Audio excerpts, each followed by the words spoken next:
اولاد کا حق ماں باپ پر، اس کو بھی بیان کر دیتا ہوں۔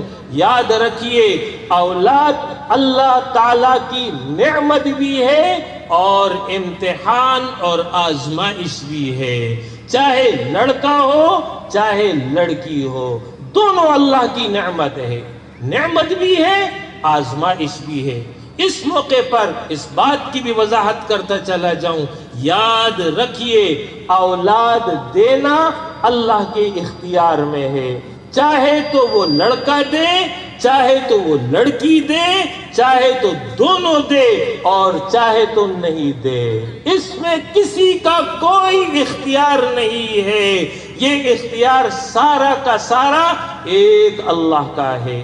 ہمارے معاشرے کے اندر غلط کلچر ہے اور یہ سمجھتے ہیں کہ اولاد کی پیدائش میں عورت کا بڑا کردار ہے، لہٰذا بہو ساس کے ہاتھوں اس کی تذلیل ہو رہی ہوتی ہے، سسرال میں اس کو جو ہے کوسا جاتا ہے، اور اس حوالے سے مختلف حوادث پیش آ جاتے ہیں۔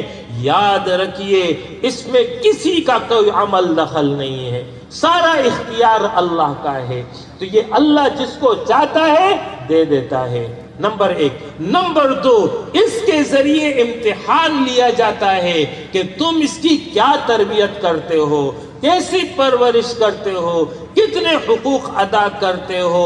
پھر بچیوں کے حوالے سے آپ صلی اللہ علیہ وسلم نے تعلیم دی ہے، ان کی تربیت کرو، ان کو تعلیم دو، ان کی پرورش پر بہت بڑے اجر کی خوشخبری سنائی ہے۔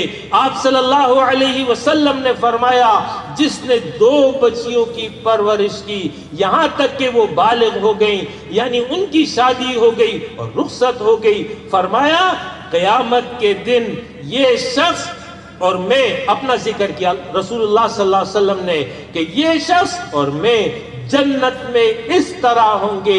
آپ نے ان 2 انگلیوں کو، شہادت والی اور برابر والی انگلی، دونوں کو باہم ملا دیا کہ یہ جنت میں میرا رفیق ہوگا جس نے 2 بچیوں کی پرورش کر لی۔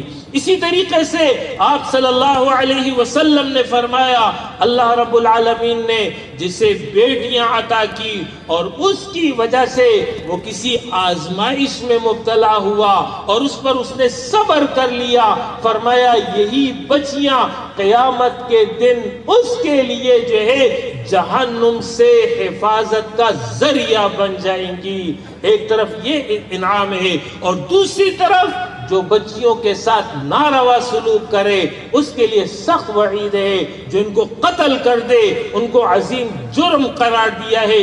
کبیرہ گناہوں میں سے ایک گناہ رسول اللہ صلی اللہ علیہ وسلم نے یہی بیان کیا کہ تم اپنی اولاد کو قتل کر دو اس خطرے سے کہ تم مفلس ہو جاؤ گے، اور جس نے اپنی بیٹی کو زندہ درگور کر دیا، قتل کر دیا، اس کے بارے میں قرآن نے خود یہ اعلان کر دیا وَإِذَا الْمَوْءُودَةُ سُئِلَتْ بِأَيِّ ذَنبٍ قُتِلَتْ، وہ زندہ درگور کی ہوئی لڑکی سے ہم پوچھیں گے تمہیں کس جرم میں قتل کیا گیا، وہ تو معصوم جان تھی، اس معصوم جان کو کیوں لیا گیا؟ مطلب یہ ہے یہ سنگین جرم ہے جس کی سزا قیامت کے دن اسے بھگتنا ہوگی۔ اہل عرب یہ کام تو اس وقت کیا کرتے تھے جب بچیوں کی پیدائش ہو جاتی تھی، اس سے پہلے تو ان کو علم نہیں ہوتا تھا۔ آج جدید دور ہے، آج کی سائنس نے جو ہے انسانوں کو یہ علم دے دیا، الٹرا ساؤنڈ کے ذریعے پہلے ہی معلوم ہو جاتا ہے۔ بدقسمت ہے وہ لوگ جو یہ جاننے کے بعد کہ آنے والی اولاد لڑکی ہوگی اس کو دنیا میں آنے سے پہلے ہی مار دیتے ہیں، دنیا میں آنے سے پہلے ہی اس کو ختم کر دیتے ہیں۔ یہ وہ سنگین جرم ہے جس کی سزا قیامت کے دن ایسے لوگوں کو بھگتنا ہوگی، اور اس سے بدبخت وہ لوگ ہیں جو بچیوں کی پیدائش ہونے کے بعد کچرا کنڈیوں میں اسے پھینک دیتے ہیں۔ بدقسمت ہے وہ لوگ جو بچیوں کو جو ہے عیدی اور اس قسم کے اداروں کے حوالے کر دیتے ہیں۔ یہ اللہ کی نعمت ہے، یہ اللہ کی رحمت ہے، یہ جنت میں داخلے کا سبب ہے، یہ جہنم سے بچاؤ کا سبب ہے، یہ رسول اللہ صلی اللہ علیہ وسلم کے ساتھ رفاقت پانے کا سبب ہے، لہذا ان کی پرورش پر یہ انعام ہے۔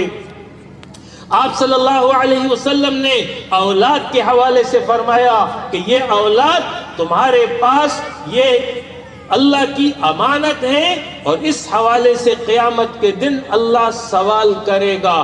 الا کلکم مسئول، تم میں سے ہر ایک ذمہ دار ہے، تو باپ سے بھی بچوں کے بارے میں سوال ہوگا، کیا تربیت کی، کس حال میں رکھا، کیسی پرورش کی۔ لہٰذا یہ اولاد کا حق ہے کہ ان کی تربیت کرے، ان کی پرورش کرے۔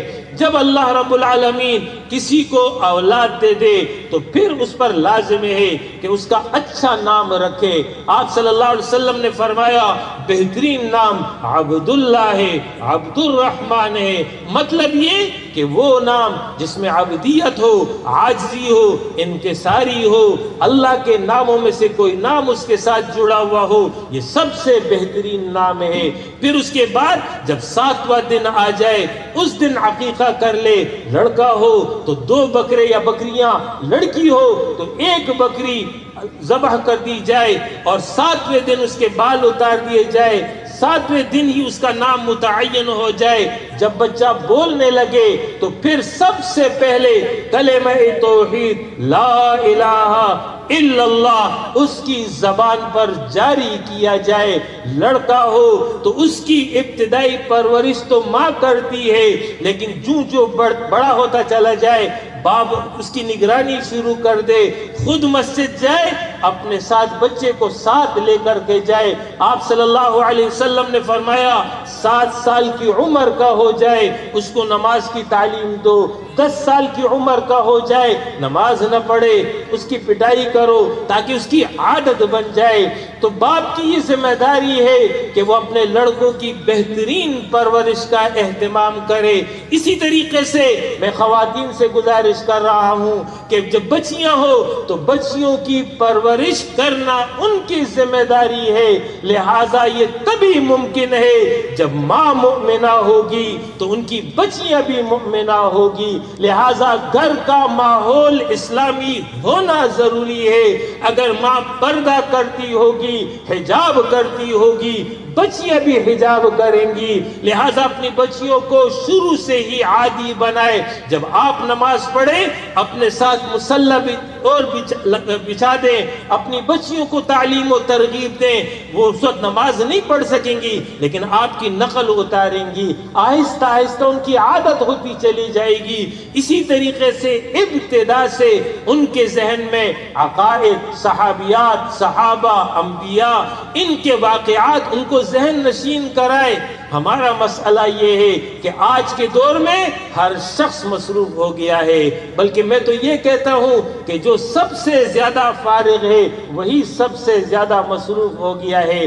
یہ جو موبائل ہے، اس موبائل نے لوگوں کو خراب کر دیا، اور لوگوں کے پاس اب ٹائم نہیں رہا، اپنی اولاد کے لیے ٹائم نہیں ہے۔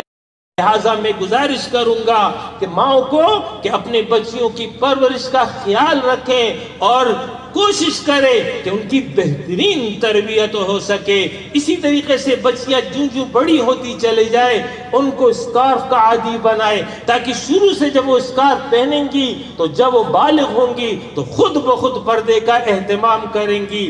اس کے ساتھ ساتھ جیسے کہ میں نے عرض کیا کہ گھر کا ماحول اسلامی ہونا ضروری ہے۔ اگر باپ اور ماں دونوں اسلامی حالت میں ہوں گے تو ان کے بچے بھی اسلامی حالت میں ہوں گے۔ لہٰذا الحمدللہ آج میں پھر آپ کو یہ پیغام دینے جا رہا ہوں کہ جماعت اسلامی کی صورت میں یہ بہترین اسلامی اجتماعیت موجود ہے۔ تمام مرد حضرات اس اجتماعیت کا حصہ بنے، اسی طریقے سے خواتین حلقہ خواتین کا حصہ بنے۔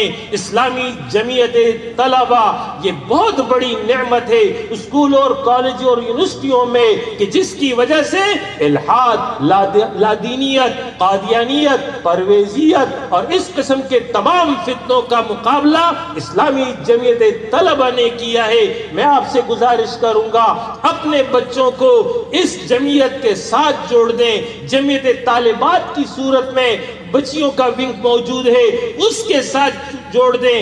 چھوٹی بچیوں کے لیے بزم گل موجود ہے، اس کے ساتھ ان بچیوں کو جوڑ دیں۔ چھوٹے بچوں کے لیے اچھے ساتھی بزم شاہین وغیرہ موجود ہے، اس کے ساتھ ان بچیوں کو جوڑ دیں۔ اس طرح پورا خاندان جب ایک اسلامی ماحول میں رہے گا، اسلامی تربیت میں رہے گا، انشاءاللہ تعالی اس کے اثرات اور نتائج ان کی زندگی میں ظاہر ہوں گے۔ لہٰذا اولاد کی بہترین تربیت یہ ماں باپ پر لازم بھی ہے اور یہ بہترین تحفہ اور ہدیہ بھی ہے والدین کی جانب سے اپنے اولاد کے لیے۔ اس کے ساتھ ساتھ اپنے اولاد کے لیے بہترین تعلیمی ادارے کا انتخاب کرنا آپ پر لازم ہے، یہ ان کا حق ہے۔ لیکن یاد رکھیے میں جب یہ کہہ رہا ہوں کہ بہترین اسلامی ادارہ اسکول کالج، اس سے مراد یہ نہیں ہے کہ وہاں انگریزی بہت اچھی بولی جاتی ہو، وہاں پر جو ہے جدید علوم جو ہے وہ سکھائے جاتے ہوں، یہ تمام علوم اپنے بچوں کو سکھائے، میں اس سے منکر نہیں ہوں۔ بہترین ڈاکٹر بنائے، بہترین انجینئر بنائے، معاشرے کا بہترین فرد بنائے، لیکن اس سے پہلے اسے بہترین مسلمان بنائے۔ اور بہترین مسلمان بنانے کا طریقہ یہ ہے کہ آپ ایسے ادارے کا انتخاب کریں، ایسے اسکول اور کالج کا انتخاب کریں جہاں پر جو ہے دینی تربیت کا پورا اہتمام موجود ہو۔ عثمان پبلک اسکول، دار ارقم اسکول اور اس قسم کے متعدد اسکولز موجود ہیں۔ لہٰذا ایک بہترین ادارے کا انتخاب اگر آپ اپنے بچوں کے لیے کریں گے، وہاں سے ان کی تربیت بہترین طریقے پر ہو سکے گی۔ اسی طریقے سے اولاد کا یہ حق ہے کہ اعدلوا بین اولادکم، اپنے اولاد کے درمیان عدل سے کام لوگے۔ یہ عدل اور انصاف تمام چیزوں میں ہونا چاہیے۔ اس حوالے سے لوگ بہت بڑی غلطی کر جاتے ہیں، وہ یہ کہ جو لوگ اپنا ترکہ زندگی میں تقسیم کرنا چاہتے ہیں تو وہ اس فارمولے پر کرتے ہیں جو بعد الوفات میراث کا فارمولہ ہے۔ یاد رکھیے میراث کا فارمولہ زندگی میں جاری نہیں ہو سکتا۔ زندگی میں ایک باپ اپنے اولاد کو جو کچھ دیتا ہے اس کی حیثیت ترکہ اور میراث کی نہیں ہے، بلکہ اس کی حیثیت ہدیہ تحفہ کی ہے۔ لہٰذا جب ہدیہ اور تحفہ کی ہے تو تمام اولاد میں برابری لازم ہے، خواہ لڑکے ہوں خواہ لڑکے اور لڑکیاں ہوں، سب کو برابر اور مساوی دیا جائے گا۔ یہ نہیں کہ لڑکے کو 2 حصے اور لڑکی کو 1 حصہ، لڑکے کو 2 لڑکی کو 1، یہ میراث ہے اور میراث بعد الوفات ہوتی ہے، زندگی میں میراث نہیں ہوتی ہے۔ لہذا مال اگر تقسیم کر رہا ہے، جائیداد اگر تقسیم کر رہا ہے تو اپنے اولاد میں عدل کا خیال کرے گا، سب کو مساوی دے گا، چاہے لڑکا ہو چاہے لڑکی ہو۔ ہاں یہ بات سمجھ لیجئے، اگر کوئی سبب ایسا موجود ہو جس کی وجہ سے ایک کو زیادہ اور دوسرے کو کم دے تو پھر اس سبب کی وجہ سے اس کی گنجائش موجود ہے۔ مثلا ایک لڑکا پڑھ رہا ہے، دوسرا جو ہے وہ فارغ التحصیل ہے، جو پڑھ رہا ہے اس کے خراجات زیادہ ہیں اس لیے اس کو زیادہ دے دیا، یا ایک لڑکا برسر روزگار ہے، دوسرا بے روزگار ہے تو بے روزگار کو زیادہ دے دیا، یا بیمار ہے اس بنا پر زیادہ دے دیا، یا مقروض ہے تو اس بنا پر زیادہ دے دیا، یا بیٹی بیمار ہے اس لیے اس کو زیادہ دے دیا، یعنی کوئی سبب موجود ہے، اس سبب کی بنا پر ایک کو کم اور دوسرے کو زیادہ دے دیا تو تب تو گنجائش موجود ہے، لیکن بلا سبب بغیر کسی وجہ کے لڑکی کو کم دینا، لڑکے کو زیادہ دینا، اس کی گنجائش نہیں ہے شریعت میں۔ ہر صورت میں برابری اور مساوات جو ہے لازم ہے۔ تو فرمایا کہ اعدلوا بین اولادکم، اپنے اولاد کے درمیان عدل سے کام لوگے۔ اس کے ساتھ ساتھ اولاد کا یہ حق ہے کہ ان کے لیے دعا کرو گے۔ اس حوالے سے اللہ رب العالمین نے دعا یہ سکھلائی ہے کہ ربنا ہب لنا من ازواجنا وذریاتنا قرۃ اعین، اے اللہ ہمیں اپنی بیویوں سے اور اپنے بچوں سے آنکھوں کی ٹھنڈک نصیب فرما، وجعلنا للمتقین اماما، اے اللہ ہمیں متقین کا امام بنا دے۔ ہر باپ اپنے بچوں کا امام ہوتا ہے، تو بچے متقین ہوں گے تو یہ متقیوں کا امام ہوگا۔ وَجَعَلْنَا لِلْمُتَّقِينَ اماما، ہمیں متقیوں کا امام بنا دے، یعنی ہماری اولاد متقی بن جائے۔ تو دعاؤں کا بھی ساتھ ساتھ اہتمام ہونا چاہیے۔